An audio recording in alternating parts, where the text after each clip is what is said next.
Good evening, ladies and gentlemen. Welcome to tonight's Board of Appeals hearing. Board. To my left is Valerie Manzo, counsel to the board. To her left is Peter Hans, a planner in the planning department. To his left is John Bongino, town building director. Now let me tell you why you're here tonight. New York State statute requires that any town that adopts zoning must also have a Board of Appeals to act as a relief valve so that those persons aggrieved by strict application of the zoning ordinance can seek relief without the expense of going to court. Town board can give Board of Appeals additional powers, such as special exception approvals, site plan approvals. In Smithtown, the town board has given this board authority regarding certificate of existing use and some special exception uses. The most common kind of application before us are area variances. Area variances deal with dimensions such as lot area, frontage, height, setback, and parking spaces. New York State statute mandates that the board must consider the following 5 criteria in area variances. When you come to the podium to present your application, you need to address these 5 areas. They're posted here for you if you can see them. Number 1, whether an undesirable change will be produced in the character of the neighborhood or a detriment to nearby properties will be created. Number 2, whether the applicant has other feasible alternatives. Number 3, whether the variance is substantial. Number 4, whether an adverse impact on the environment will be created. And number 5, whether the alleged difficulty is self-created. The statute requires the board to balance the interest of the applicant and those of the neighborhood or community. This statute further requires that the board shall grant the minimum variances shall deem necessary and adequate, and at the same time preserve and protect the character of the neighborhood and the health, safety, and welfare of the community. The board has the power to impose reasonable conditions for granting variances. Use variance is so rare we won't describe it unless we have one. Special exception variances are different than area variances. When we have a special exception, I will explain the difference. Regarding procedure, cases will be called in order that they are advertised. When your case is called, please come forward, submit your affidavits and mailing receipts to Mr. Hans, and then you will be sworn in at the podium. You will be given the opportunity to explain to the board why you need the variance. After the applicant is done speaking, all interested parties will be given one opportunity and only one opportunity to be heard. So please, organize your thoughts, keep your remarks factual that are related to the case. Then I will ask the applicant to come back to the podium to answer your concerns. The board will then close the case and reserve decision. After all the hearings are closed, the board will review the cases and decide some of them. Others will be reviewed at a later date. There are 3 ways to find out the results of the case. Number 1, you can wait until after the public hearing, but there's no guarantee that the board will act on your case tonight. Number 2, you can call the planning department tomorrow afternoon. And 3, applicants can wait and be notified by mail. There is one adjournment that I will tell you about. Case 16391, Brian and Elizabeth Robinson. Was there anyone interested in that case? That is adjourned to April 26th. Okay.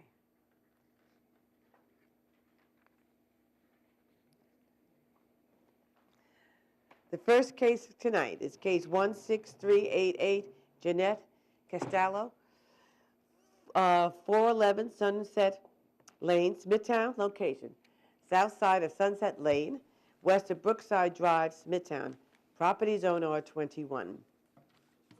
Request variance to reduce the minimum front yard from 50 feet to 40 for a proposed 48 square foot front portico.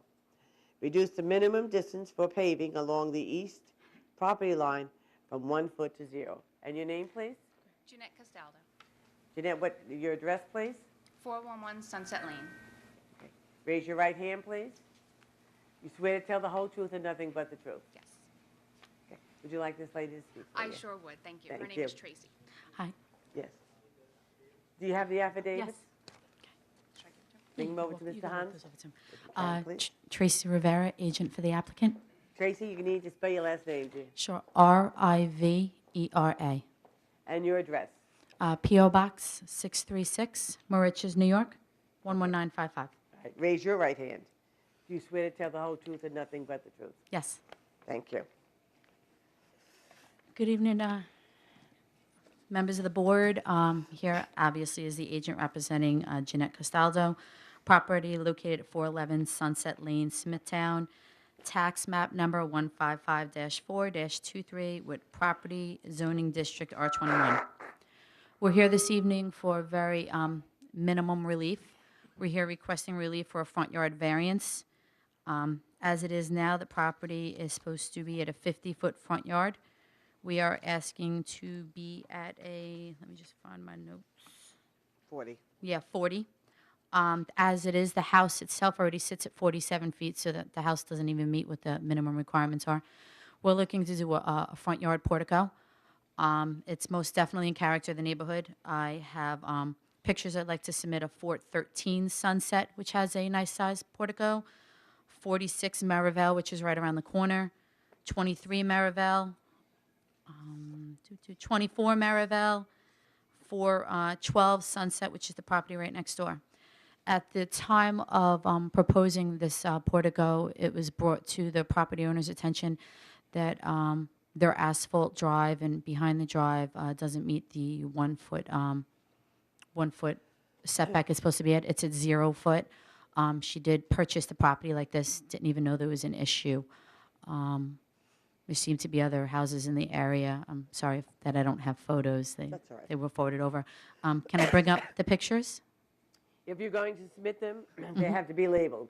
They have labels in the front with the BZA application and the address as And who took shown. the pictures and when they were taken. I can put that on there. Okay. Okay, I'll do that as well. All right. So basically what we're asking for is not a substantial relief. It's definitely within character of the neighborhood. There is no negative impact. Any questions at this time? Okay, we'll see. Planning? Gentlemen? No, thanks. That's it? Okay. I'll put information on here. You can put them and then you can give them to Mr. Okay, perfect. Thank you. Okay? Thank you. Is there anyone here that would like to be heard on this application? Come up, please.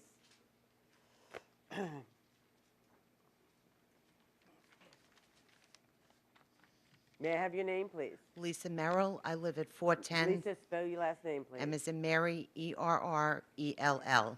Okay. I live at 410 Sunset Lane, next to Jeanette. Okay. I am, Wait a minute, please. Raise your right hand. You swear to tell the whole truth and nothing but the truth. absolutely. Thank you. I am the next-door neighbor immediately to her east, which is where the 0 lot line came into issue. My husband and my family have owned this property since 1972, and we're thrilled to have Jeanette as a neighbor. We believe there is no, nor should there be an issue with the front portico because it is common to the neighborhood, and especially since the homes that face north do get very icy and slippery because our homes actually fall into their own shadow so nothing melts. Case in point, my husband in March of 2009 slipped in our property and shattered his left leg into a number of pieces. With regard to the 0 lot line, pavers and driveway, we have no issue with this. This was installed by one of the previous owners after 2002, not by Jeanette. When this home was owned in 2002 and prior, it was very difficult to use our yard. There were horse odors, there was a dilapidated barn, and what is now an asphalt, paved, cobble-edged driveway was a dirt mud track. Jeanette is a terrific person, a great neighbor, an asset to the neighborhood, and takes pride of ownership in her property, and I feel that her variance should be granted, and so does my husband. Thank you so much. Okay. Anyone else? Okay. I'll entertain a motion to close the hearing. So moved. Regularly moved in second. All in favor? Aye. Motion carried. Next case is case 16389, Rita Brophy, 24 Winston Drive, Smithtown. Location, west side of Winston Drive, south of Marcella Court, Smithtown, property zone R21. Request variance to reduce the minimum front yard from 50 feet to 45 for proposed roof over 190 square foot porch. And your name, please? My name is Rita Brophy, Brophy, And your address. 24 Winston Drive, Smithtown, New York. All right. Raise your right hand, please. You swear to tell the whole truth and nothing but the truth. I do. Thank you. Do you have the mailings Yes, I do. and the affidavits?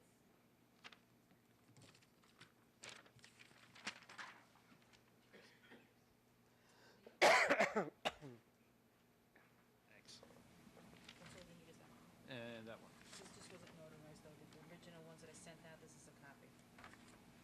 Okay. The originals that I sent out to these individuals had just notarized. I just made copies for myself. No one was. Think you need that notarized? Yeah, whatever you hand in has to be notarized. Is there a notary here now? Yeah, there's a few attorneys that are notary, and I am usually notarized. Ask the chairwoman.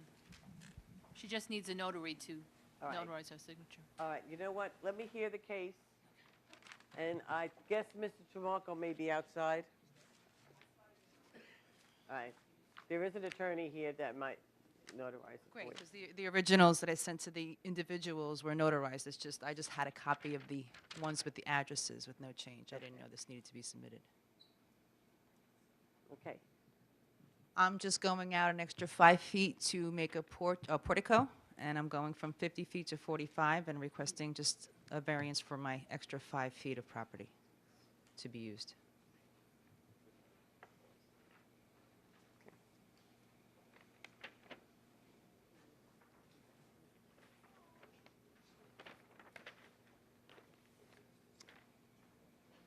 Planning, any questions? Gentlemen? No question. Okay. Mr. Tramarko is right behind you there. Okay, just All right. have that signed and bring it back? Yeah, you can bring it back and give it to Mr. Hans, okay? Okay, thank you. Thank you.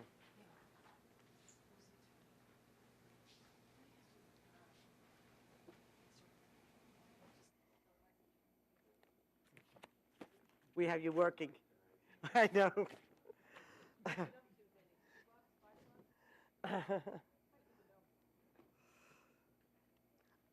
Is there anyone here that would like to be heard on this application?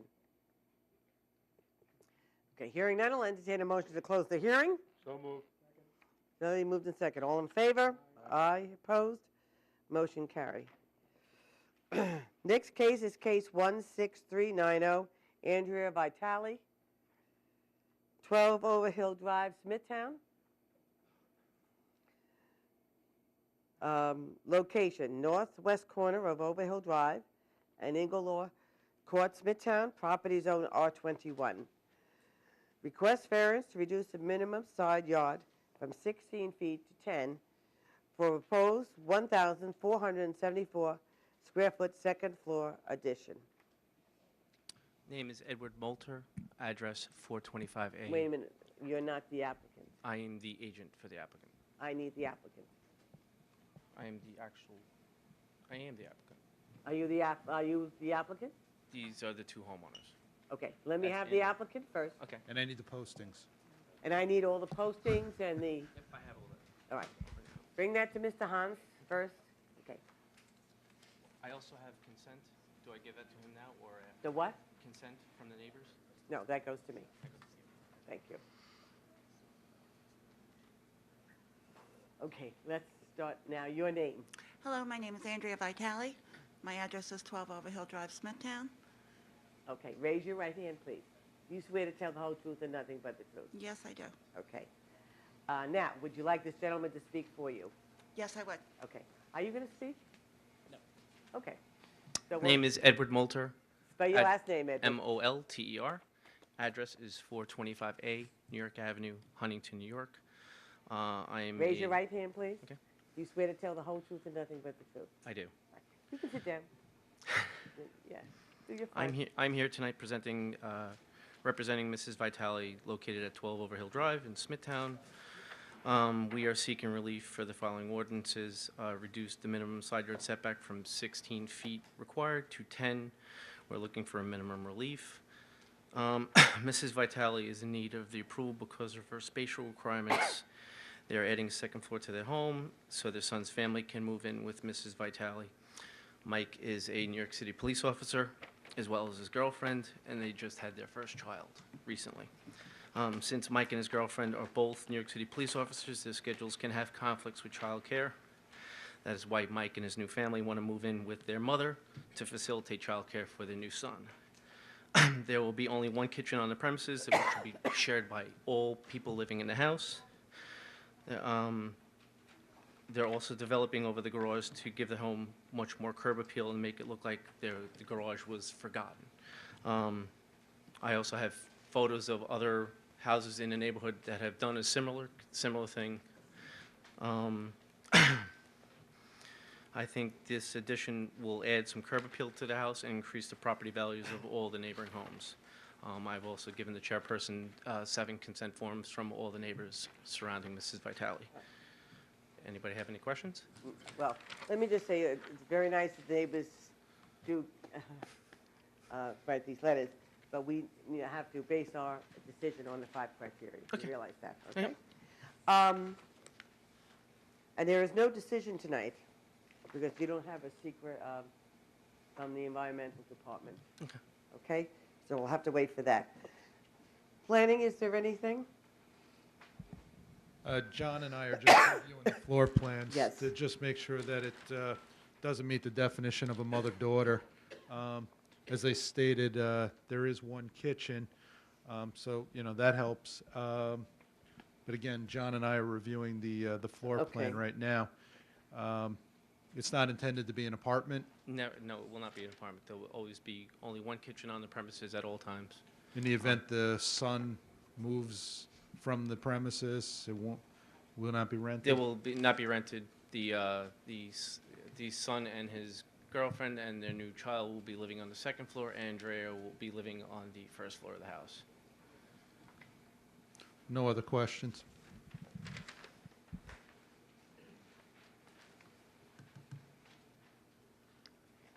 On the 2nd floor, it says kitchen, new kitchen. You see that? Existing. Am I correct? On the first floor, it shows an existing kitchen and an existing dining.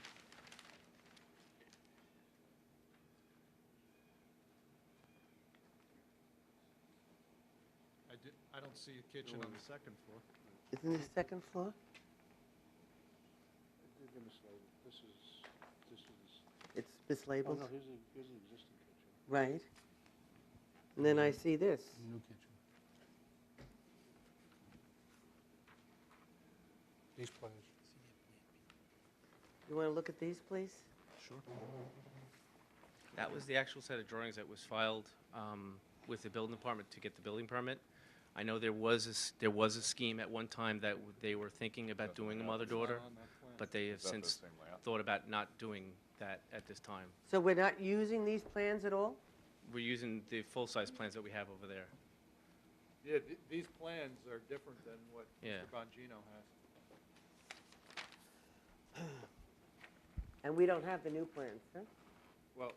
Well, those are the full-size real Yeah, plans. yeah, well, it should be in this. I don't know how you guys actually got the 1117 plans. Similar to this? I don't either. This doesn't show that anyway. February 18th.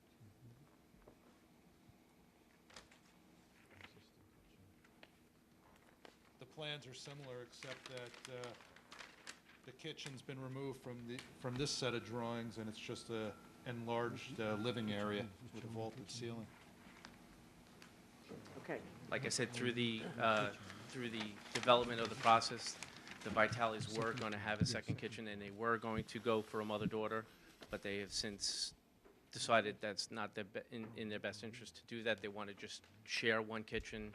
They're doing an oversized kitchen in the existing location of the current kitchen right now, and obviously, as we all know, kitchens can get very expensive. So instead of having to spend $50,000 per kitchen, they're just going to do one oversized kitchen that everybody that's living in the house is going to use. So I want to make it clear to you, is that if we do, well, right now, we're not approving it tonight, but when we do, if we do approve this, It has It'll to be those contingent on, plans. contingent on those plans, yep. Do you want me to mark this at all? Okay.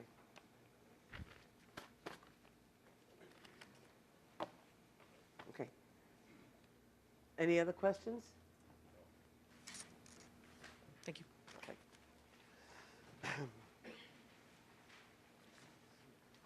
Is there anyone here that would like to be heard on this application? Hearing none, I'll entertain a motion to close the hearing. So moved. Second. Really moved in second. All in favor? Aye. Aye.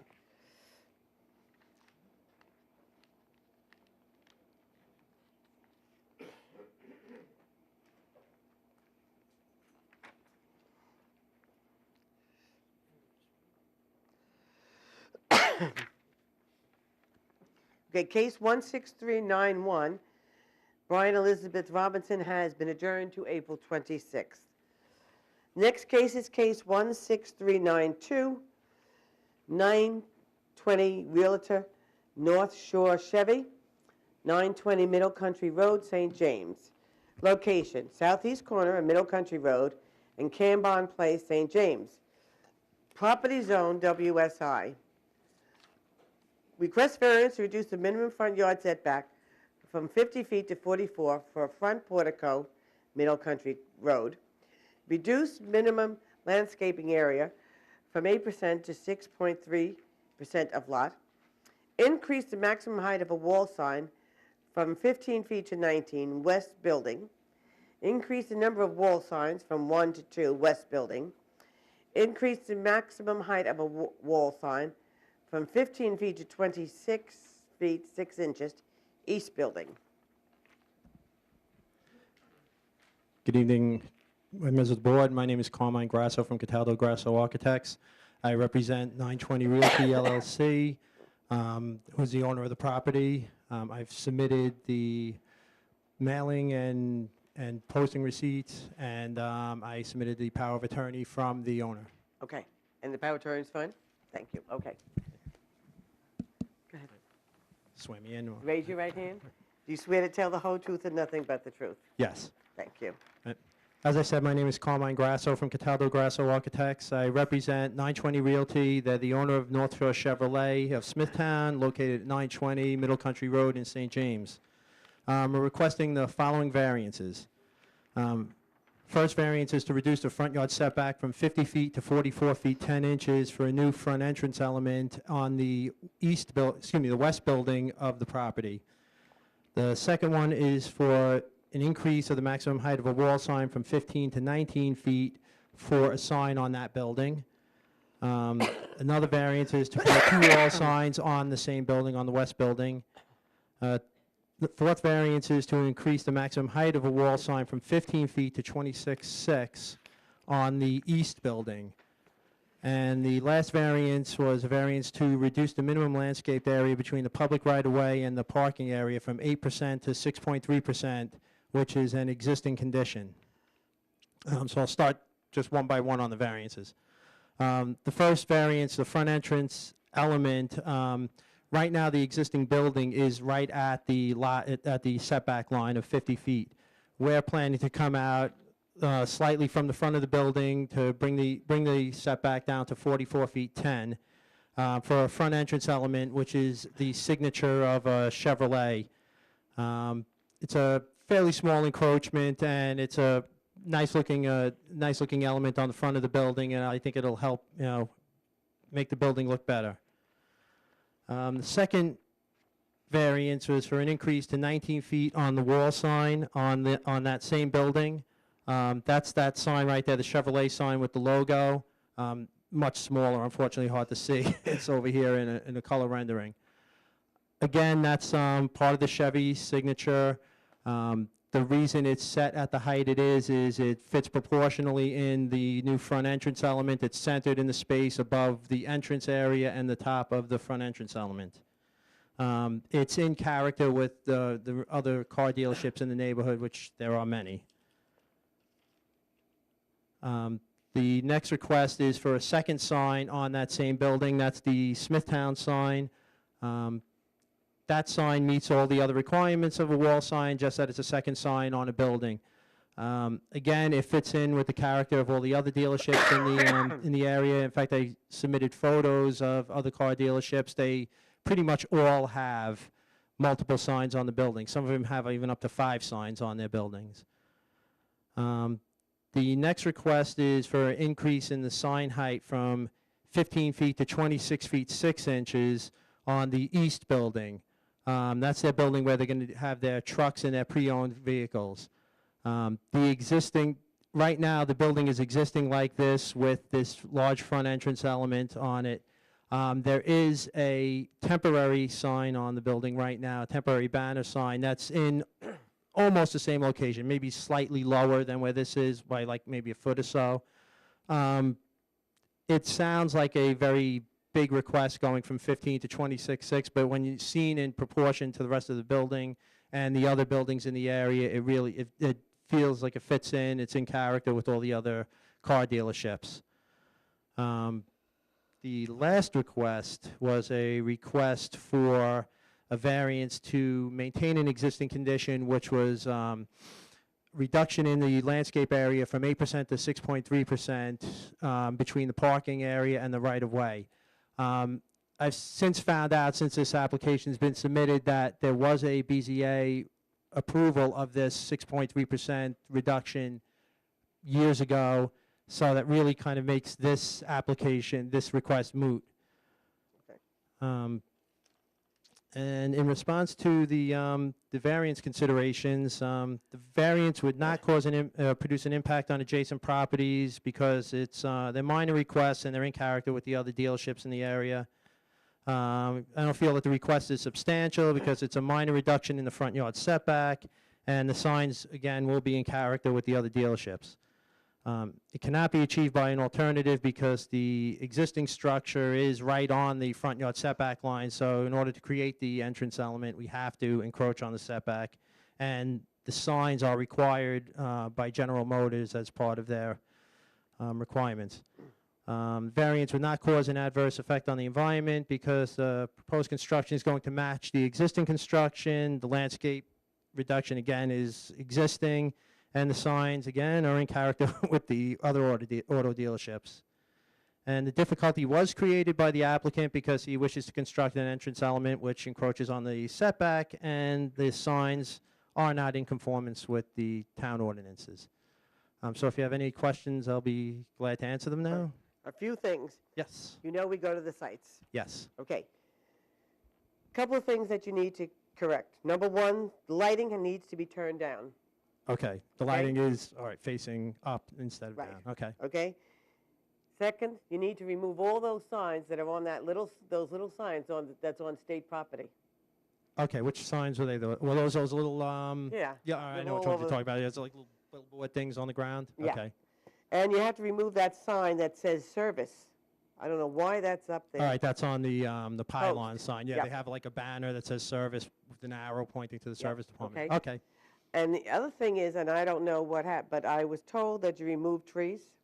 Yeah, there are no trees on the front yard right now, which I don't know when that happened or how that happened, but that I'm sure is going to be a requirement once we get to the planning department if this is approved.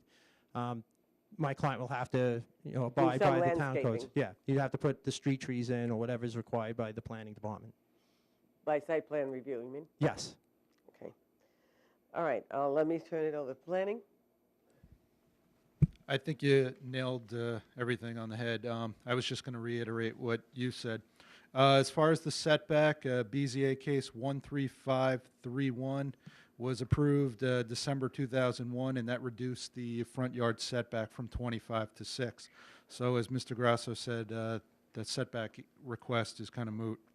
The planning director had a question about the portico that you're bringing forward.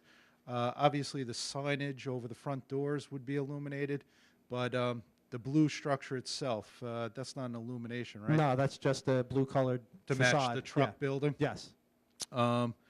You mentioned the lighting. A lot of it was directed upwards or towards residential areas. The town code requires that it be shielded and directed downward, as well as we wanted to have the street trees replaced as per the 1986 site plan. and the signage that you addressed as well. So other than that, we have no objection to the variances requested. Any other questions? Gentlemen? Okay. Thank you. Thank you. Okay. Is there anyone here that would like to be heard on this application? Okay. I'll take you first. Come up, please. Good evening. May I have your name and spell your last name, please? My name is Brendan Judge, Judge. And your address, Brendan? It is 91 Cambon Avenue in St. James. Okay, raise your right hand, please. Do you swear to tell the whole truth and nothing but the truth? Yes, I do. Thank you. All right. Well, I have a problem with the additional signage and as having a negative impact on the character of the community. I have multiple windows in my home that face this property. I find it an eyesore, as well as disrupting the property value of my home, and that's what I'm concerned about mainly. Okay. Like I said, you know, raising the height, I might even be raising the height to 26'6". I can completely see that sign from my home, as well as the illumination from the sign. I have a 18-month-old son whose bedroom window faces this building. You know, like I said, I'm concerned about the property value of my home. This is a commercial area, neighboring a residential area, as you know already. Mhm. All right, that's about it. Thank you. Thank you. Come up, please. Good evening. Good evening. May I have your name, please? Edward Rempel. Spell your last name. R-E-M, P as in Paul, E-L. Okay. And your address. 18 Unity Court, Wisconsin. Okay. Raise your right hand, please. Do you swear to tell the whole truth and nothing but the truth? I do. Go ahead. I have a couple of questions, if this gentleman can answer them for me. I live directly behind Well, the dealership. Ask the questions to Of us, you? and then I will have them come back up. I just want to, so I understand this correctly, that the west building is going to have the higher... No, the east 26 building. Oh, the east building is going to have the higher one? Mhm. And that's only going to have the one sign, as that picture says, right? Right. And there's going to be two signs on the west building? Yes. And the other question, one question I have is, will there be any additional lighting put in besides the existing lighting that run along 25 to light up these signs?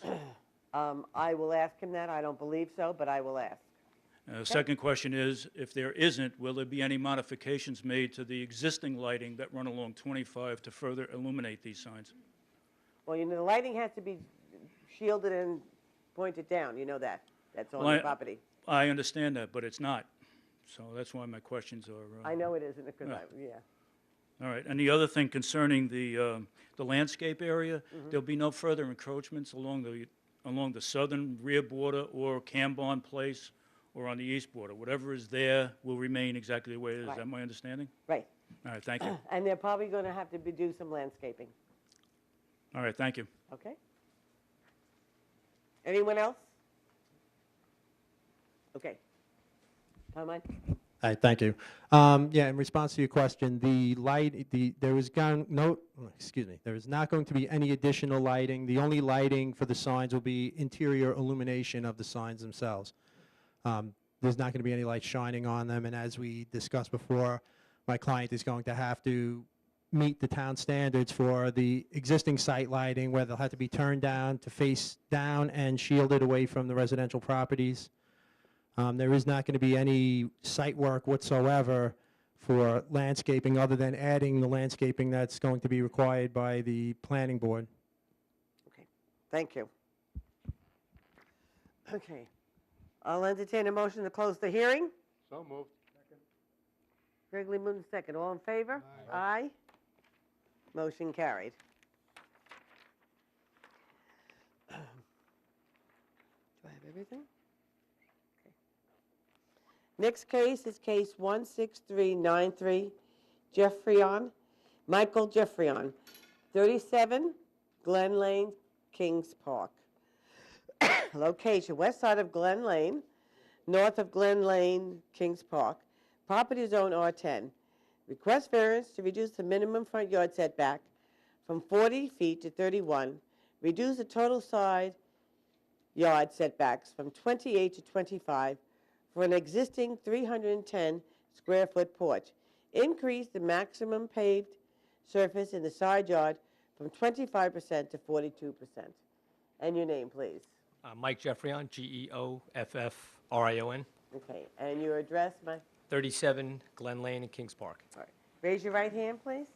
Do you swear to tell the whole truth and nothing but the truth? I do. Thank you. We're requesting 3 items on the variance to reduce the minimum front yard from 41 to 31 feet, and reducing the minimum total side yard from 28 to 25, and increasing the maximum permitted paved surface on the side yards from 25% to 42%. We have a pie-shaped property in Kings Park, and this porch wraps around the side, so that's the purpose of reducing the minimum total side yard. It's aesthetically nice to the neighborhood. There's really no issues. We don't have any issues with our neighbors as well. As a matter of fact, they were pretty pleased at what the progress was. We don't feel that this is any impact at all to the neighborhood, and it is aesthetically pleasing. We did have to increase the paved surface area due to my son coming of age and having a vehicle. So we thought it was the right thing to do to increase the property, side property, so he could tuck his car away while he's at college. We don't think we have any impact at all, and we're requesting the approval of the variance. Okay. And from my understanding, you are removing the shed Correct. and concrete to be removed. That's correct.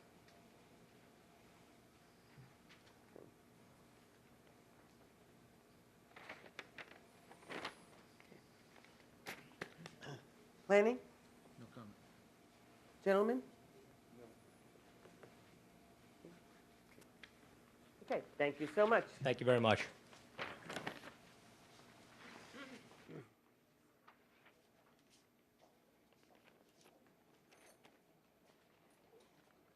Anyone here that would like to be heard on this application? Hearing none, I'll entertain a motion to close the hearing. So moved. Second. Really moved in second. All in favor? Aye. Opposed? Motion carried.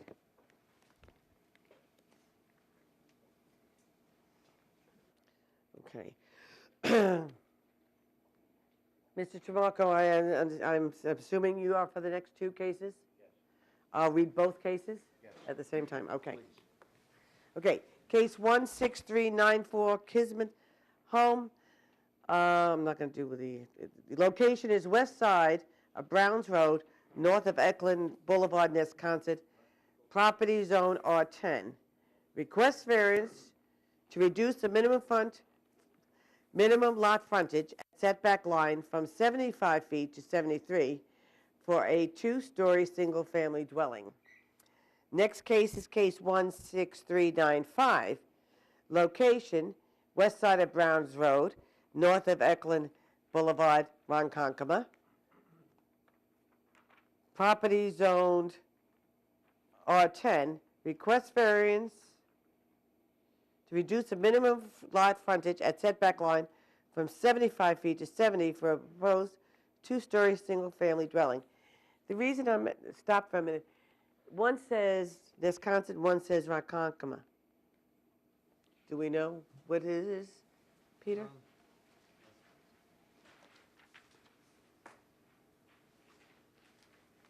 Do I have the right addresses? I believe it's Wisconsin. It's probably a Wisconsin mailing address over there. But in the Okay. old days, they used to call it Ronkonkoma. All right, so I'll just change it to Wisconsin. Yep. Okay, thank you. Madam Chairman, members of the board, my name is Vincent Tramarko. I represent the applicant. I've submitted the affidavit of posting, or affidavits of posting and mailing for both applications to Mr. Hans. Upon looking at these two lots, what comes to mind initially is the reductions of 75 to 70 and 75 to 73 is really de minimis, especially if you take into account that one lot is 12,800 square feet and the other lot is 13,000 square feet. Both lots, well, one is almost a third, well, both lots are almost a third larger than the zoning requirement for that area. So we feel that it doesn't make an undesirable change in the character of the area, and it's no detriment to any of the existing properties. Can this be achieved by some other method? This is the way the lots were laid out in the map of Eklund Park many years ago. So we really don't have a choice about it. And we don't feel that the requested area variance is substantial. Actually, it's not. It's 5 feet and 2 feet for these two lots that are side by side. Whether the proposed variance would have an adverse effect on the impact or on the physical or environmental conditions, no. They're both larger than what's required in the R10 zoning. And was the difficulty self-created? Well, it wasn't self-created. It was created by the filing of the map, and I'd just like to give you the date. It was a while ago. 1946, this map was filed. So in their wisdom at the time, I guess they alternated frontages only because, I guess, when they did all of the lots, this is how it worked out.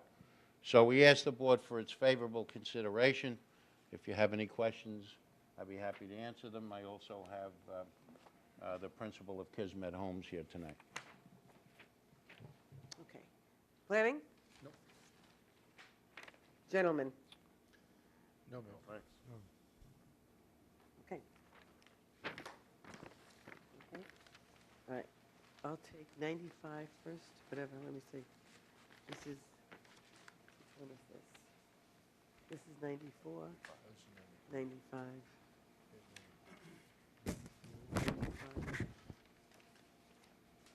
And these are 94? Okay.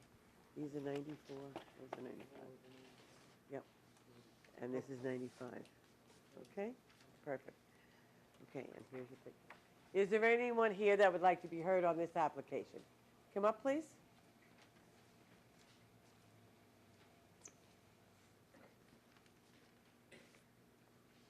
May I have your name, please? It's Michael Tackett, T-A-K-A-T-S. Good. My address is 19 Ronald Court.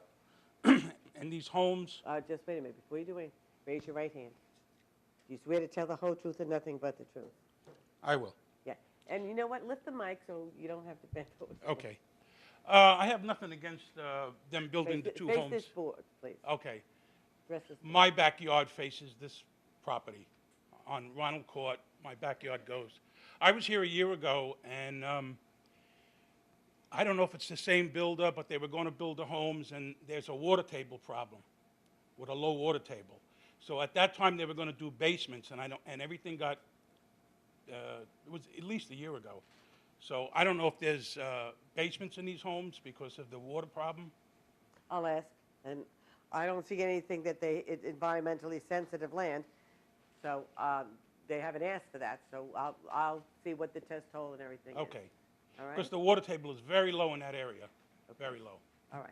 Okay? Thank you so much. All right. Was there anybody else? Okay, Mr. Tramarko? Did you do a test hole? Yeah, it's right on the survey on both of the parcels, and they're more than the minimum 10 feet. But in any event, I believe my client is, well, let me call them, there are no basements Okay, on these houses. okay.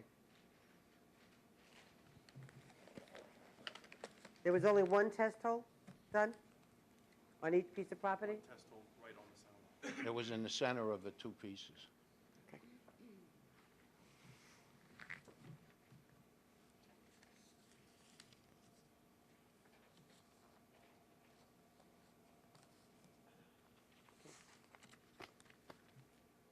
Anything else?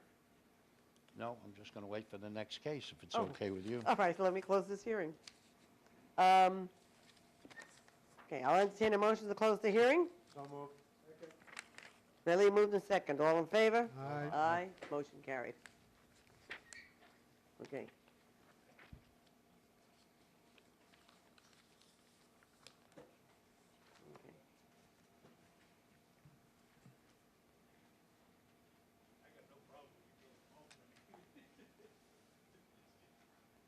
Okay.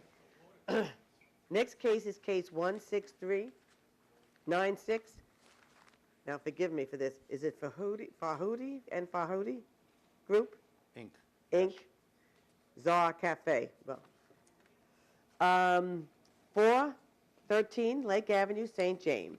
Location: east side of Lake Avenue, north of 4th Street, St. James. Properties CB. Special exception in order to permit 2 outdoor dining areas. Variance to waive special exception standards. Ladies and gentlemen, I told you that there was a difference between a special exception and a variance. With a special exception, it's permitted use if they meet all the requirements. If they meet all the requirements, this board has to approve. If they do not meet all the requirements, then they have to ask for variances for those requirements. So now I will read the variances. Madam Chairman? Yes. We're going to withdraw the application for outside dining, that part of the application, so I'll save you the trouble Okay. of reading it.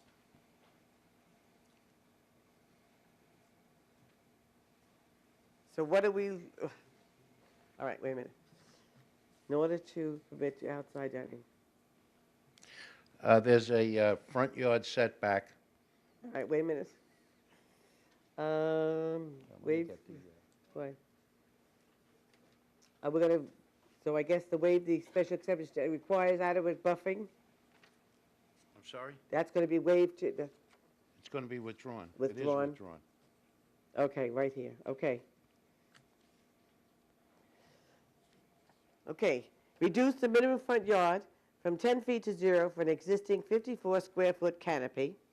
Reduce the required parking from 21 to 0 spaces. Eliminate required 6-foot fence and 10-foot buffer along resident district. Increase the maximum number of ground signs from 1 to 2 existing. Reduce setback of a ground sign from 5 feet to 0 existing. Madam Chairman, members of the board, my name is Vincent Tremarco. I represent the applicant. I've submitted the affidavit of posting and mailing to Peter Hans. Excuse me. This location is on Lake Avenue in St. James.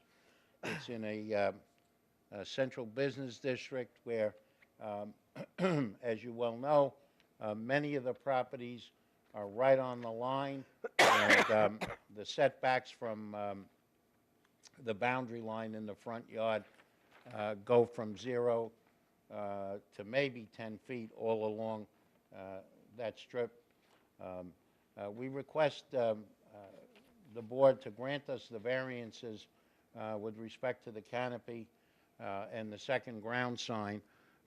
We don't feel that it'll produce an adverse effect in the character of the area because all of the buildings are built that way, I guess, from maybe when they started 30, 40, 100 years ago.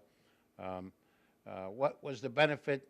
Could the benefit be achieved by some other method? Well, the building existed, I believe, for probably 70 or 80 years, and it was used as a restaurant, an ice cream parlor, for many, many years now. When my clients purchased the property, it's a very small restaurant. It's actually, it accommodates not very many people. They thought better about the outside dining because of the variances that we needed. The requirement about the fence between residential and commercial, if you look at the survey, you'll see that it splits the property almost in half. So there really wouldn't be any need to to put up a fence because they own the second 100 feet, if you will, or they lease the second 100 feet. One of the things I noticed in planning department, I guess recommendation was they would like 5 parking spaces to be put in the rear of the property. We don't really need those parking spaces. We don't want to disturb the neighbors who live on First Avenue, and we do have a good relationship with them, and we'd rather not use that at all for patron parking. My client has his employees park along Lake Avenue, and his patrons are able to find parking spaces along that stretch. So we don't feel that that would be a necessity or would relieve a parking situation, which we've never had any complaints about. It's a very small restaurant. It's a family-owned restaurant, and it caters to our local people in Smithtown. So we asked the board for its favorable consideration. There wasn't any self-created difficulty here. This is the way the restaurant laid out before my clients purchased it. The variance isn't substantial when you consider where we are in Lake Avenue and how many variances have been granted over the years for setbacks for front yards. So we asked the board for its favorable consideration. I have my clients here if you have any questions, and that's it. Okay. Now, there's no secret because I'm assuming they're looking at this whole application. Well, that, I think what'll happen is when the board, I don't know how you're going to do it, but, or I'll do it, I'll write a letter to Mr. Barton and tell him that we've withdrawn the special exception. I think that was his concern, okay, whether it met certain health department requirements. I just had a couple quick questions because this was news to me as well. So based on what you're saying, you're looking to withdraw the outdoor the entire rear outdoor dining area that's to the east side of the building? Yes. Okay. So what you're still requesting then would be to reduce the minimum front yard from 10 to 0 for the canopy. Right.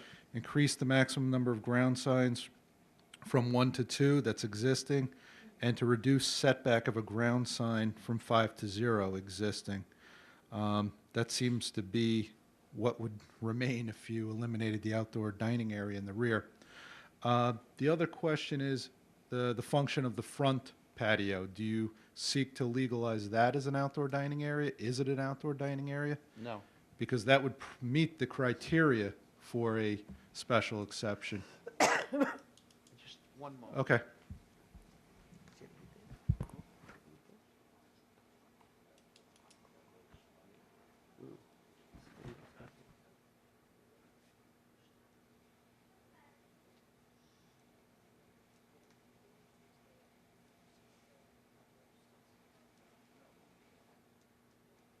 Okay, I mean, if it's a very small area, and if the board can consider that portion.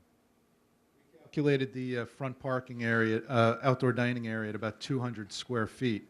So that was calculated into the overall outdoor dining area, thus, prompting the parking requirement and everything. So, I mean, I think the board could still consider that. It certainly appears to meet the special exception criteria. It's at least 10 feet from the curb line in the CB district, and the parking, the building is between the outdoor dining area and the residence district. So if that's the route you'd like to go, if you could just submit a letter to our office stating that that's the direction you want to go in, and then we can advise the environmental department as well. Okay, that sounds good. Thank you. Yep.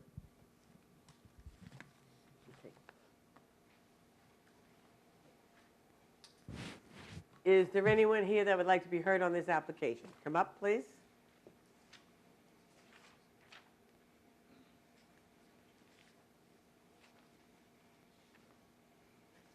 May I evening. have your name, please? It's Tim Kiley, K-I-L-E-Y, And your address? 295 First Avenue. Raise your right hand, please. Do you swear to tell the whole truth and nothing but the truth? I do, yeah. I apologize, I'm sick, so a little problem with the voice. I live directly behind the restaurant on First Avenue. These guys have been great so far, no issues. Really, my concern coming here tonight was going to be the outdoor dining, because I just put an extension on my house. My kids' rooms would be looking directly over. You know, I didn't want to hear music or any of that, but that's out of, off the table. It's a non-issue for me. But the one thing that I was a little concerned about was with the parking in the back. Is that off the table now? Yep. Yes, even with the change to the, possible change to the front? All right, no issues then whatsoever. Okay. Thank you. Thank you so much. No problem. Okay, I'll entertain a motion to close the hearing. So moved. Second. It's really moved in second. All in favor? Aye. Opposed? Motion carried.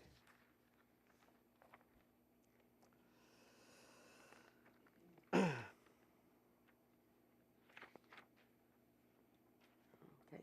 ready? Next case is case 16397, Danielle and Kathleen Kelly, 6 Ruth Street, Smithtown. What is it, 60? Yeah, I'm sorry. 60 Ruth Street. Location, south side of Ruth Street, east of St. Nicholas Avenue, Smithtown, property zone R10. Request variance to reduce rear yard from 50 feet to 27, 40 existing, for an existing 336 square foot deck. And your name, please. Daniel Kelly. I reside. Daniel, raise, Sure. yeah, or you can even take it out if you'd like. That's the mic. fine. Better? Yeah, thank Okay. you. I'm Daniel Kelly. I reside at 60 Ruth Street in Smithtown. Okay. And raise your right hand, please. Do you swear to tell the whole truth and nothing but the truth? I do. Thank you. Okay, in 1984, we built the home on Ruth Street. It also required a 280A application at the time, which I believe is still on file with the town. We had started building the home with the 280A report, which required elevations on the property and on the foundation. After the foundation was put in, we came up with a couple of issues that some of the neighbors had brought up to the town building department. And if you look at the elevations on the property, they wanted the rear yard brought up to about 98.5 for the property, which when you look at the back fence line in the one corner, the elevation was at 99. Anyway, to make a long story short, what wound up happening was, I guess, just a handshake deal at the time. Mr. Clapp was the town engineer. What we did was we lowered the rear grade so that this way my backyard wouldn't have been at the height of my neighbor's fence. So that this way it kept their privacy in mind. The house, we built the house according to the town. We got the CO and everything else. And the elevations, like I said, were considerably different, which the building department at that point had agreed to. And they issued the CO on the house in 1985. And the deck has been there since the home was built, because if you were to come there now and look, you'll actually see the bare concrete cheeks for the porch, which was supposed to be 1 or 2 steps to the yard. We put the deck on so that this way when you came out the door, you didn't fall 6 feet. So who created the problem? I guess we did, and the town did, I guess, in one way, trying to prevent another problem. I didn't realize it was a problem. It's been there 27 years. We're in the process actually of selling the home, and that's why we're here. You can see by the pictures submitted, its lattice completely under. It doesn't present an eyesore. The little trees that we planted in 1984, again, if you look at the pictures, they're no longer little. They're kind of big, and it really creates a nice private buffer for the neighbors. There's been no complaints, and I guess I'm seeking variance to reduce the rear yard to 27 feet. Okay. John, was there a CO for the house and the deck? In 84, I guess it was, 1984? Well, the CO was issued in 85. The 280A and the original variance were in 84. My paperwork, to be honest with you, doesn't differentiate between a deck or our original game plan was actually to put a patio in at the original agreed to elevations. When we couldn't do that without having to go down the steps, we put the deck on, and like I said, but when the CO was issued, the deck was there because, quite honestly, I don't think the town would have issued the CO without a secondary means of egress from the home, because, like I said, there's like a 6-foot or 5'8" elevation change from the rear door when you open it up to the ground level. Back in 1984, I don't know if your mic is on, is it? back in 1984, descriptions for CEOs were not as detailed as they are today. Today would mention everything, including the deck. So what the gentleman is saying, Mr. Kelly, can say is probably correct. Thank you. So let me ask you a question. Why do they need to come in for a variance? Can I speak? Go ahead. Okay. I had approached the town building department with that question because, like I said, I also had some correspondence from Councilman Lanzarone at the time. And I kind of felt that I didn't need to go through this process at this point because, in effect, it was a mutual agreement with the town at the time to do it the way we did it, as to not create a problem for the neighbors and just to resolve the issue. I tried to resolve it that way, but the people at the building department, who were absolutely wonderful, I have to tell you, they've been great to deal with, they suggested that we apply for the variance. Okay. If we're approaching something does not meet zoning, we would need to correct it at this time. And apparently, say if you were going to closing, could be brought up, does the deck have a permit? Or It's been questioned, that's quite honestly. Pardon me? Suggest it's probably a good chance the bank wants to see it in black and white. They want to see it on a CO. Deck is approved. That would be my guess. Is that? Correct, and that's what I was relating to descriptions years ago of COs versus today, because we're aware of that issue, that now everything needs to be mentioned, and that would be, where years ago, it would probably just mention the length and width of the house, or a 1- or 2-story house, versus nowadays. Does that mean I can get the money back for the variance? No, but thank you for the compliment of the building department. I tried too. Nice try, though. It's worth a try. Don't get what you don't ask for. Yeah. Okay. Thank you so much. Thank you. All right. Is there anyone here that would like to be heard on this application? Hearing none, I'll entertain a motion to close the hearing. So moved. Rarely moved in second. All in favor? Aye. Next case is case 16398, Michael and Michelle Basili, 155 Old Willets Path. Location, southeast corner of Old Willets Path and Croft Lane, Smithtown. Property zone R43. Request variance to reduce minimum front yard setback on Old Willets Path from 60 feet, 50 existing, to 41 for an existing 81 square foot portico. Hello. Good evening. My name is Michael Basile, B-A-S-I-L-E. I reside at 155 Old Willets Path, Smithtown. Okay, raise your right hand. You swear to tell the whole truth and nothing but the truth? I do. Thank you. And I'm requesting a variance to reduce front yard setback from 60 to 41 for an existing 81 square foot portico.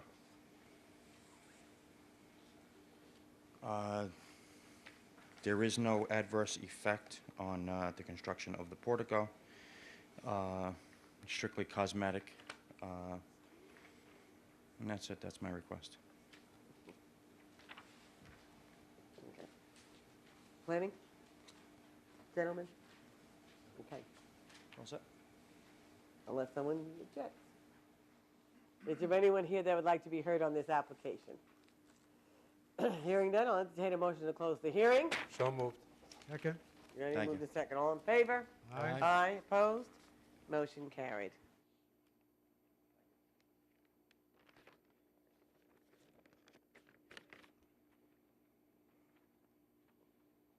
Okay. Next case is case 16399, John and Maria Giantello? Say it again? Gigantiello. G.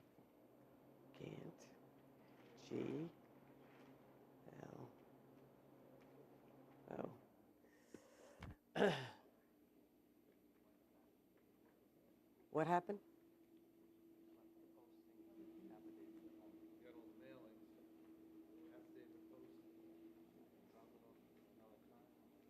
Tomorrow morning.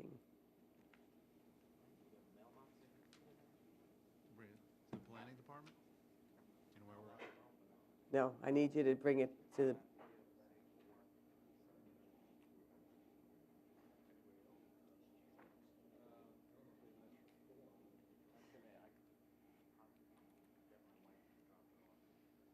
Don't we have extra forms in the case?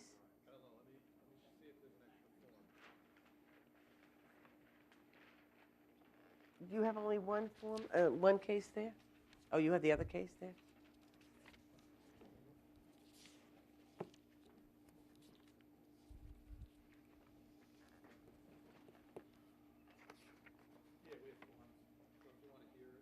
Okay, and then I'll let him. Mr. Tramarko? Yeah. You're really busy tonight. Okay, so let me hear it, and then you can fill it out. All right. All right, let me have your name and address. Yellow, 303 Devon Lane, Smithtown, New York. Okay. I didn't even read it. Location, west side of Devon Lane, north of Brook Lane, Smithtown Property Zone R10. Request variance to reduce the minimum side yard from 12 feet to 8. Reduce total side yard from 28 feet to 26 for proposed 72 square foot first floor addition. Okay. Raise your right hand, please. You swear to tell the whole truth and nothing but the truth. I do. Okay, pretty much we're just asking for the 4 feet on the left side of the property. It shouldn't be a blight to the character of the neighborhood. Nobody's really going to see it. I don't have neighbors on that side. It's wooded land. So I think we meet all the criteria except for number 5, because it is self-created. And that's it.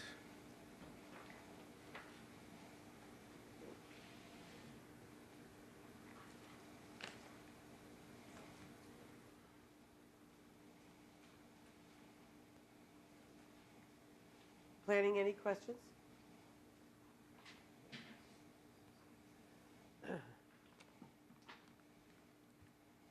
I don't believe he needed variances for the other 2 additions. Is that what you 72 square feet, right? That's for the one-story addition on that side.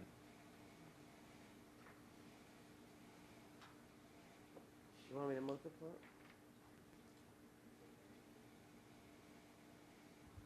No, it's by 8 foot. 17.3 by 4 feet. By 4 feet, yes. All right?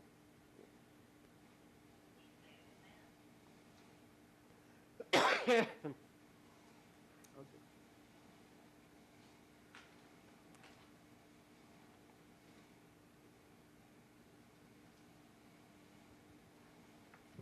Do you get? Huh? 70, all right.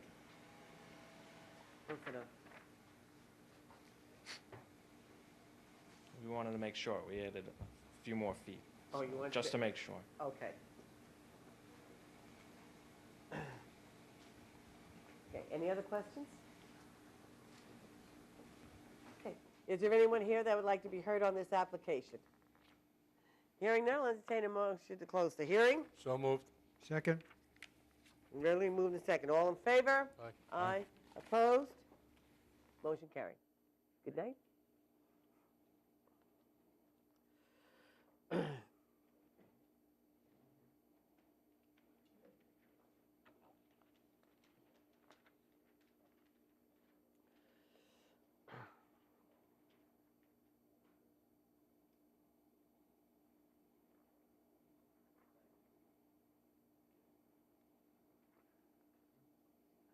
Okay, next case, Case 16235.1, J. Nazaro Partnership. Location, northwest corner of Terry Road and New York State Route 347. Yes. Not on my sheet. Yeah, the agenda has cops. Okay. Yeah, it's not on mine here when we do this. Okay, let me go back to the other one.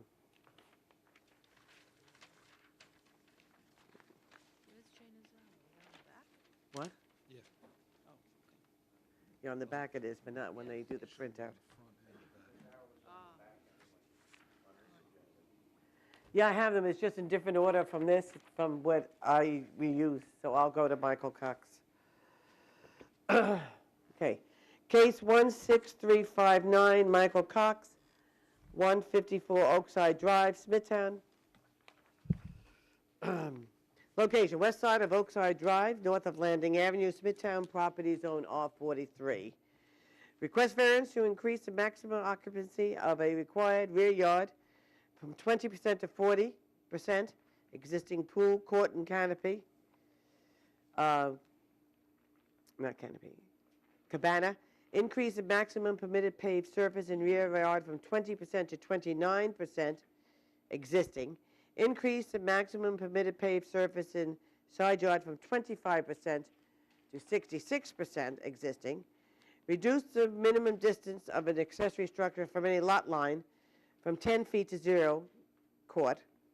Reduce the minimum front yard from 60 feet to 50 feet for an existing 61 square foot shed.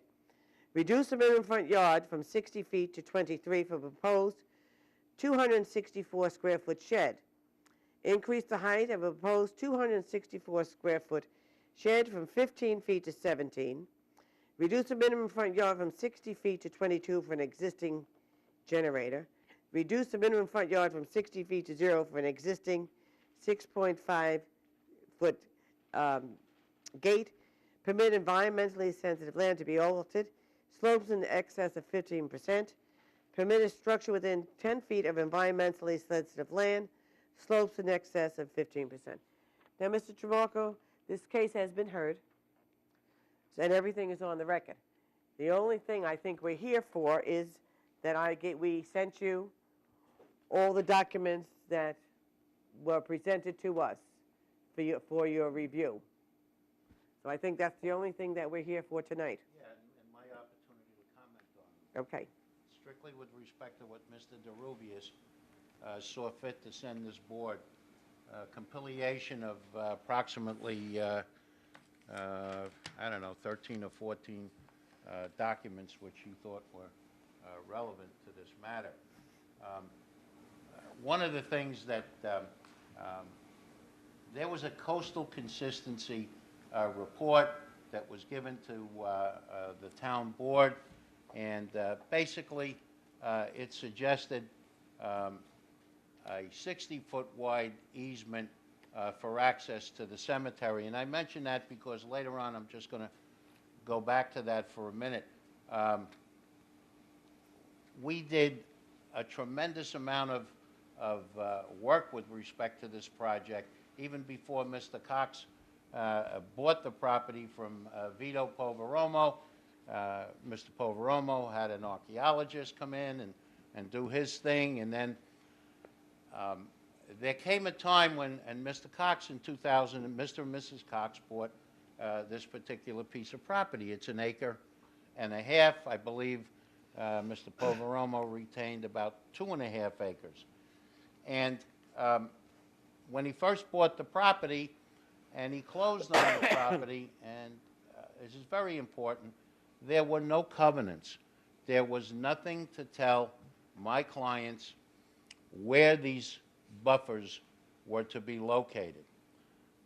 They were not filed by Vito Poveromo until 2009, long after Mr. Cox got his permit to build the house. If you look at, in that packet,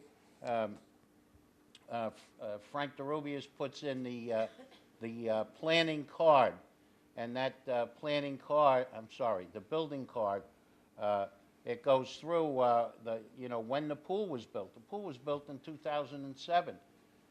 Actually, the gas-fired, and that was CO'd, the pool. The gas-fired generator has a CO on it, and I know it's part of this application.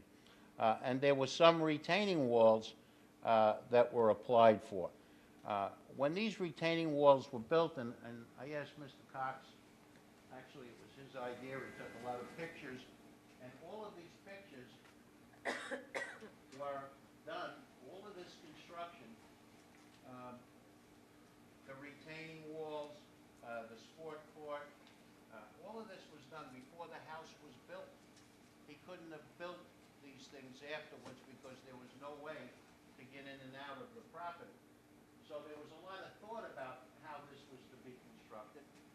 And, if you think about it, he had a permit to build a house.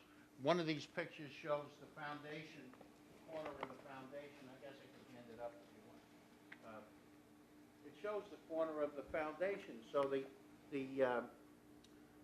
point I'm trying to make is the foundation was there, the building department was inspecting, and Mr. Cox had already built the walls and most of the retaining walls, the sport court, the swimming pool, which he did have a CO on. Oh, and the shed also. And the only reason why I say it is none of this stuff was done in secret. It wasn't done in camera. I mean, not that the building inspectors have a duty to check everything, but I'm bringing it out because it was done right in full view of what was to be built. And again, he couldn't have built it any other way because you couldn't get back there. It's not that Mr. and Mrs. Cox didn't want to get a permit. They really didn't know that, well, actually, retaining walls at the time had to be 4 feet, I believe, or over to require permits to start with. And all of the walls are 4 feet or less. So it really wasn't an issue in his mind. There's a couple of things that the planning department did, and they submitted a sketch, and I'd like to hand them up to you. One sketch, the first sketch that I'm going to give you, you can possibly distribute them. You can see that this is the buffer that was eventually in 2009 covenanted.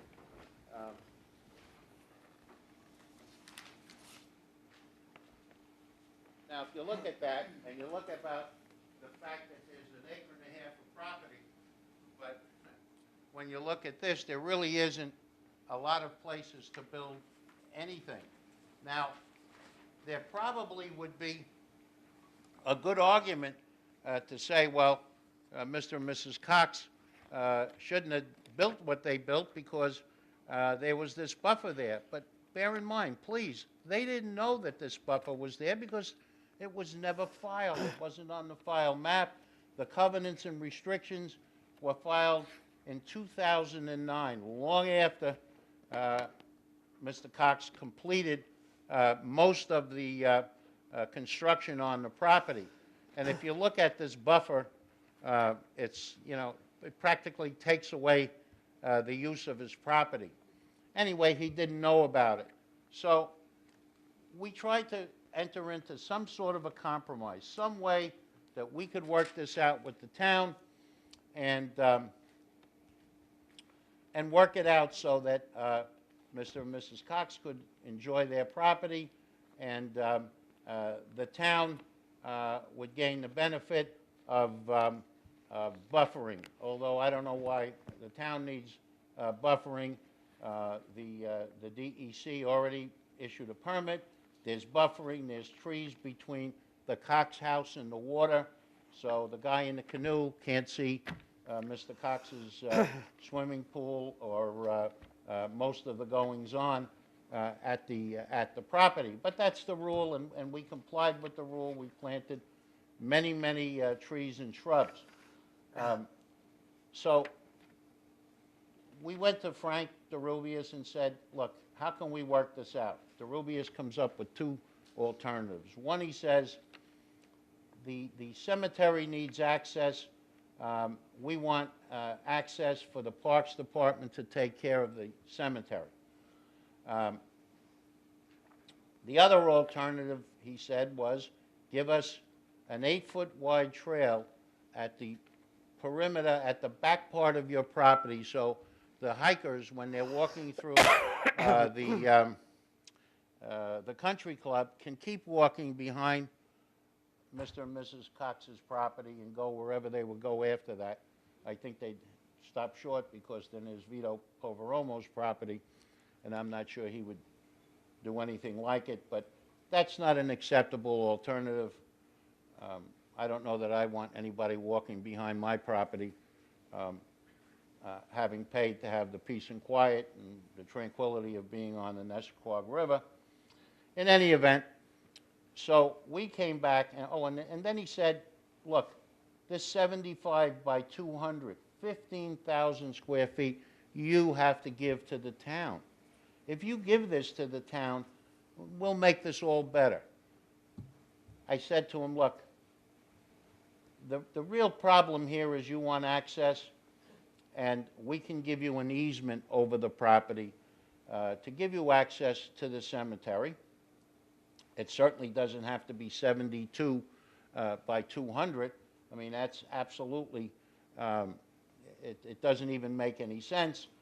Mr. Cox, being in the construction business, and even volunteered to create the access, to build it the way the town wants it. He will maintain it, and it will be an easement. He will still own the property, but the town will have an easement. I can't figure out why the town would want to own this property and be subjected to the liability that could come about if somebody got hurt on that piece. Now, if you look at the second submittal that I gave you, it's, I think you have it there already.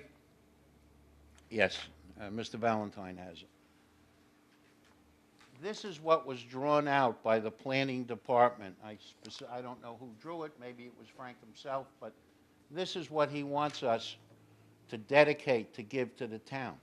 And for no reason, because number one, Mr. Cox can't use that property to build on because it's part of the buffer area, and it makes no sense to dedicate it to the town, but he's certainly happy and willing to give an easement, to give the ability of his construction company to do whatever they want. I think pretty much the town wants it to remain natural anyway, so, and we're prepared to do that. We're just not prepared to give them 15,000 square feet of, give the town 15,000 square feet of property because Mr. DeRubius thinks that's the only way that the Coxes can atone for the sin of going into a buffer which they didn't even know about. And that's a fact, and you can look at the documentary evidence that'll indicate that they had no knowledge of it.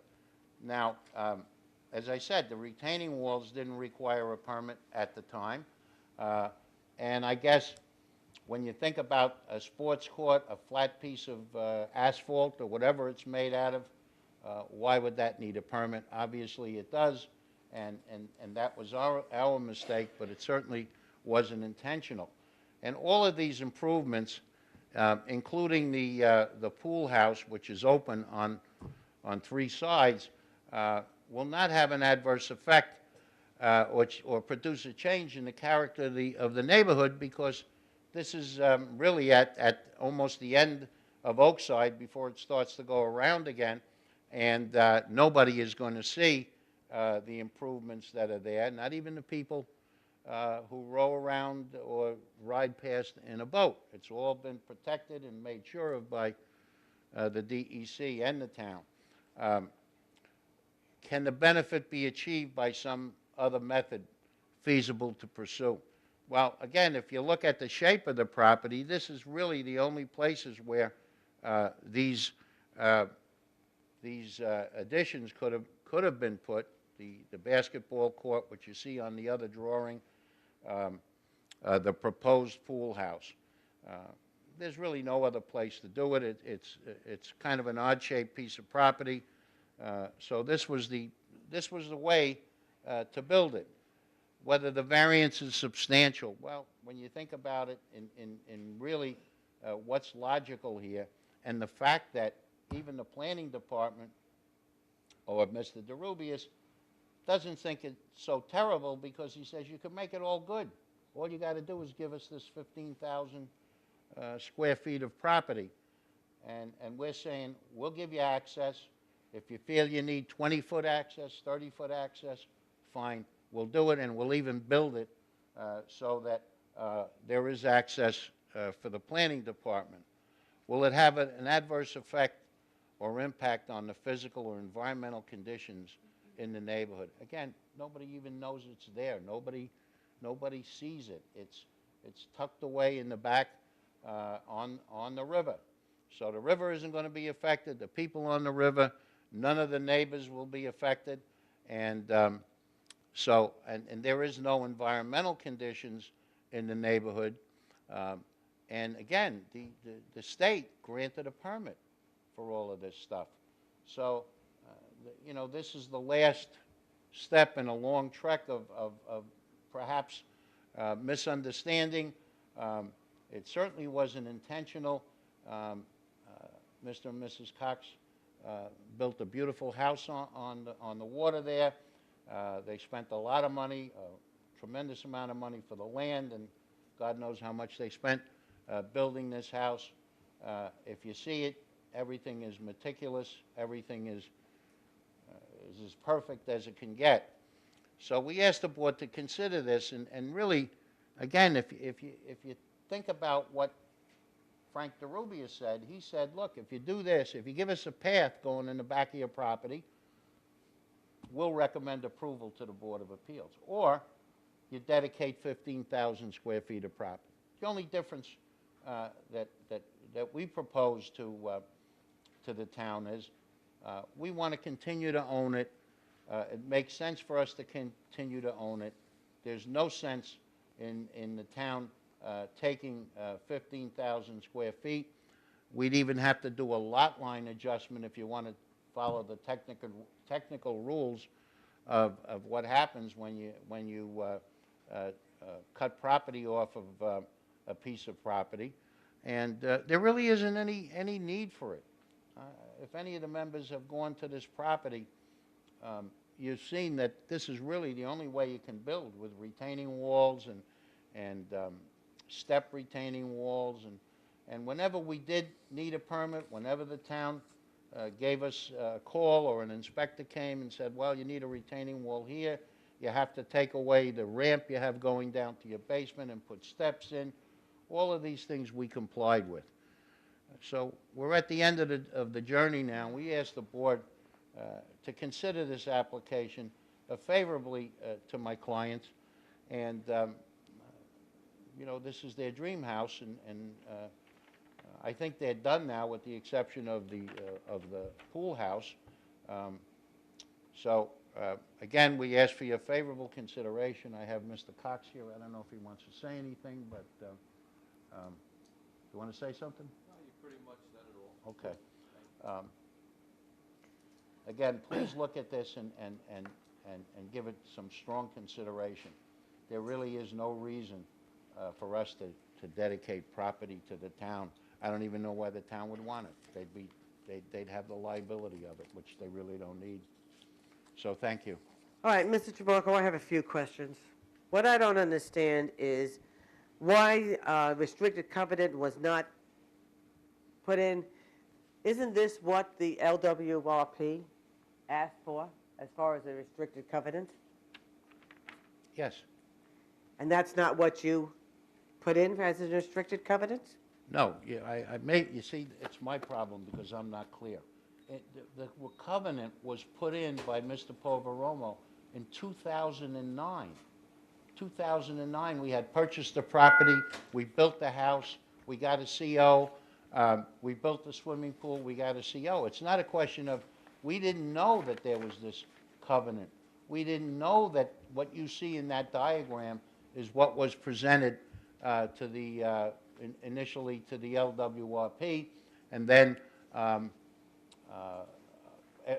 can't speculate as to why it wasn't filed. It wasn't our business to file it. It was to be filed by the filer of the map, and it was filed in 2009 for whatever reason. I didn't file it. I don't represent Mr. Poveromo. What I'm trying to make clear to this board is we had no idea that this was a restrictive covenant that buffered the property the way it did. Had we known that at the time when we did a title search, I don't think Mr. Cox would have bought the property. Look how restrictive it is. So, you know, he did what he did in innocence. And when you think about where he put those items, they're really not going to affect, I mean, the pool or the pool house or the sports court. It's not going to affect anything. Nobody's going to see it. And I venture to say, I don't know that there's anybody here tonight, his neighbors, that would be objecting to what Mr. Cox did. I mean, if you say anything, it improved the character of the area, and it certainly is an asset to Oakside Drive. So that's how it occurred. That's how it happened. Well, all right. Let me ask you a question. The pool, the court, and the cabana, they all have COs? No. No. The pool has a CO. The cabana's not built, and the sports court does not. And the only thing I can say about that is, you know, that's something that we really didn't. My client didn't think that, you know, a flat asphalt, a flat piece of asphalt would require a CO. It does. We know that. A permit should have been taken out for it, but he didn't. But again, I want to emphasize, during all the course of construction, that when Mr. Cox was building his house, all of these things were there, and the building department was there probably 20 or 30 times, and they never said anything to him. I guess if they did, he would have applied much sooner for those permits. They told us we had to get certain permits on retaining walls that are higher than 4 feet. We did. So it's not a question that we said, you know what, Mr. Inspector, we don't care what you think. We never knew. And that's the reason why, you know, we're here today. That whole restrictive covenant filed in 2009, I don't know anybody that would buy that property with that covenant. If you look at that diagram and you see what it's controlling. But I don't think that this is the correct covenant that the planning board wanted. That's Am I right. correct? That's what Frank DeRubius did. I didn't do that. That's from the planning department. Now, whatever buffers are left, we certainly, if you look at the, I think I have it here. I thought this was the correct buffer area, from the planning board.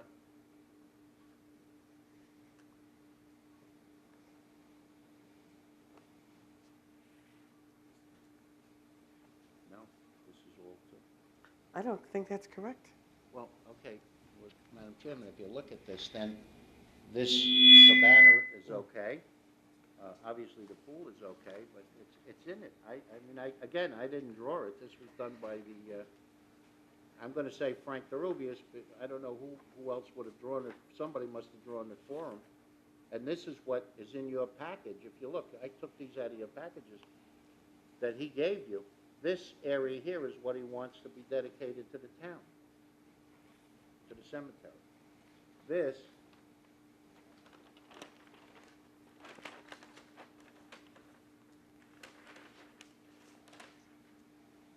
where's the cemetery? Okay. He wants this piece to be dedicated to the town, which is shown on here. And this also has to remain in its natural state. So whether the town owns it or Mr. Cox owns it, it's got to remain natural. So I don't know where you got that from, but if you look in the package, I'm sure you have a package there, that's where it came from. This is what was done by the planning department.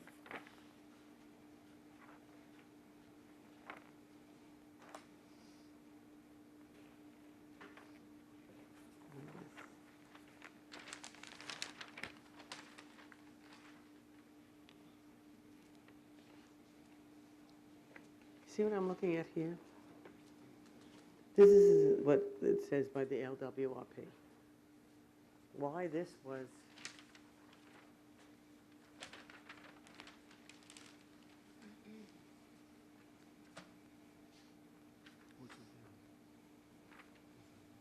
Yeah. This is the package that you got 4 or 5 weeks ago, or 3 weeks ago. I just blew it up, that's all. This is part of your package.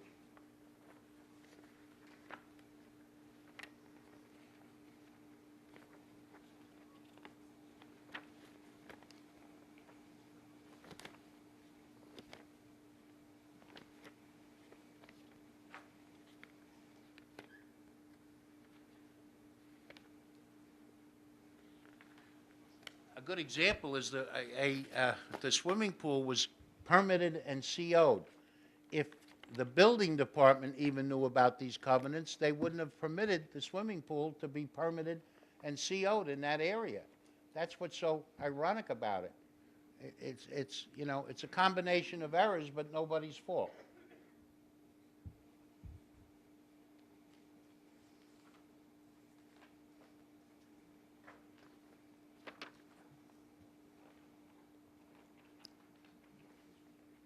Huh?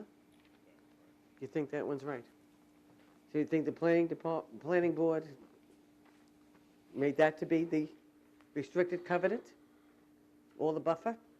According to the Coastal Consistency Review, recommendation number 1 was prior to issuance of a certificate of occupancy, the applicant shall revegetate the aforementioned conservation buffer containing all of the property within 24 feet of the cemetery, all of the property within 60 feet of the southwesterly and northwesterly property line, and all of the property between the proposed dwelling and the Nisququag River.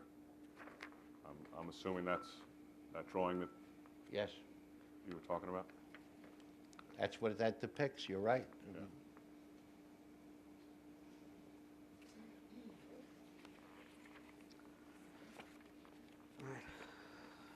Yeah, here it is.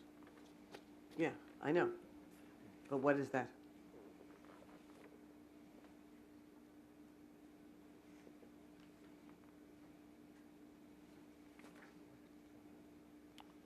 This is dated December 2nd, December 12th, 2008 revision. You're talking about the other one, right? Yeah. I don't know. But regardless, this was never filed until after everything here was built. That's right. Nothing was ever filed with respect to buffer areas or covenants until 2009. 2009, everything was done, except for the pool. Right. Now they're saying that you need, sorry.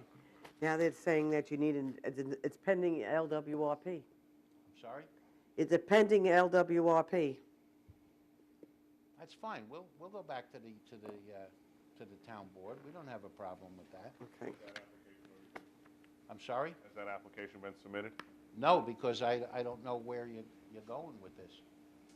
I don't think we can approve without a LWRP determination. Mm-hmm. Okay, so we'll make it. We'll make it tomorrow. Okay.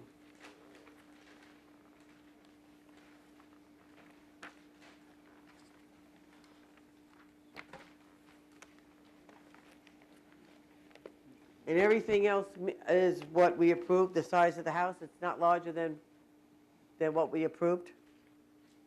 No, and Mr. Cox would like to say something. Perhaps he could answer that question. All right, come on up. Let me swear you in. Sure. Let me have your name and address. Michael Cox, COX 154 Oakside Drive, Smithtown. Okay.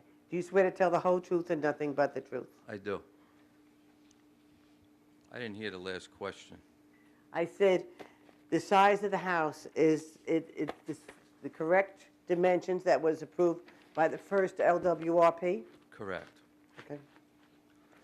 Basically, what I'd like to say and give you my little version of what happened originally since the house was built. I'll try not to drag it out for you guys. I bought the property from Vito Polveromo. It was Polveromo Estates. I believe it was in 2002. We didn't start building the house till 2004. Now, I put those pictures together for you to look and understand. The foundation of the house goes, it was 26 foot high on the back side of the house, the foundation. So you got 2 floors, one's 9 and one's 8. And then basically the foundation went in the ground and had been pinned towards the water to hold the structure of this wall. So if you look in the picture where the foundation is and you see the retaining walls behind it, we had to dig towards the cemetery just to get the foundation in the ground. So we had to dig back from the foundation 20 feet just to pin the foundation properly. And at that time, I took it upon myself, as construction was going on, that the only thing we could do here is build retaining walls. Now, I was under the assumption that you didn't need a permit for retaining walls 4 foot and under. When this was going on, there was inspections on these retaining walls, and the town came by and they actually made the surveyor come and take elevations every 3 feet of the entire retaining wall, every retaining wall that was built on the property. And basically right now what we're coming to get a CO for, there's a CO for the pool. We need a CO for the shed. The shed is 61 square foot. I actually pulled it off a site. It's on there. You can see it being pulled in on a forklift and planted. I wasn't under the assumption anything 10 by 10 and under, anything under 100 square foot, I didn't think you needed a permit for it. So I brought those pictures just to show you guys that basically there was no game playing right from the start. We attacked the job, we did it right. We put all the stone to make it a very natural setting. It's all real stone, it's no cultured stone for the environment that surrounds the area. And basically this was done from day one. They gave us a CO for the pool. The generator they gave us a CO for. Like Mr. Tramalco said, there was steps, there was a ramp going down to the basement. My children had little mini bikes and whatnot at the time. They'd scoot them right down the basement. They said that's not right. Put steps. It just went on and on and on, and we tried to accommodate everything. But like I said, there was no game playing here. It was right from the start. This was all taken care of before the foundation was even poured, and the picture is self-explanatory for that. A permit for a shed or retaining walls? You didn't think you needed any of those? No, I truly did not. I mean, like I said, how about the gate? The gate, I put that up. I really didn't think so. 3 of my neighbors have a gate. 3 of my neighbors live right on the river. They have an open cabana that's existing. They have 1.5 acres of property. And the thing that upsets me is, Frank DeRubius is wanting almost a 1/2 acre of property. The property is 1.5 acres. Okay, we paid large sum of money for this property, and he wants to take a 1/2 acre of property away from me. And if I want to sell this at a later date, you're going to reduce that. It's going to reduce the value of the home. Even an easement is going to just put something in someone's head. It's going to be like an easement. Gee, that's a bother. So I'm trying to work along all of this. There's nothing at all to hide. It was done from day one. And if I thought it was a problem, I wouldn't have done it. Or if there was a problem when it was going on, they told me to stop, I would have stopped. I mean, I'm in construction. I get things done. I do it, and that's the way I am. That's my personality. I try to do everything right. And I'm not sitting here saying I'm right. Believe me, I'm not right. No, you're not. Excuse me? Oh, I thought someone said. So that's where we're at. And, You know, like I said, 3 of my neighbors have the cabana. They're on larger properties than me. Some are on smaller. And it's just an open cabana with, you know, with a roof, with all sides are open. And if you look at the pictures again, is a proposed cabana, and originally from day one, the patio itself is shaped, and the cabana is right in the picture from 2004. It is, the platform is there, ready for the cabana. Now, you guys were kind enough to grant me other variances when we were going for the house. To tell you the truth, I didn't want to push the envelope, and the budget wasn't there. So I had it proposed, and it's existing before the home was built. So that's my whole story, and whatever you guys can decide, and hopefully you'll make it to our benefit here. And we're on a bluestone patio there in pure sunlight, and you can't even sit out on the patio. And we've been going through this now for quite some time, and it's cost me a heck of a lot of money with Mr. Tramarco and my time and your guys' time, and it's Okay. it's a lot. It's really a lot. So Planning- whatever you can do to see what we can do to make this work, I'm willing to, like I said, to help along and, you know, give easements and build them at my expense and make it comfortable and the surroundings natural again. I've been maintaining that cemetery since I went in there. The town guys they got coming in there were knocking over all the graves, actually knocking the graves over. I said, please stop. I'll do it myself. I'll take care of it. I built a stone wall around the cemetery just for an atmosphere to make it a little more inviting to anybody who would want to walk up there. And there hasn't been a person that walked up there since the day I've been there. So that's my whole story here. Okay. Planning, do you have anything you want to add? Gentlemen? Okay. Thank you very much. You're welcome. You want to take this back? Thanks so much. Okay. Let me just put it here. Okay. Is there anyone here that would like to be heard on this application? Hearing none, I'll entertain a motion to close the hearing. So moved. It's really moved in second. All in favor? Aye. Opposed? Motion carried. Okay, we're going to take about a 5-minute break.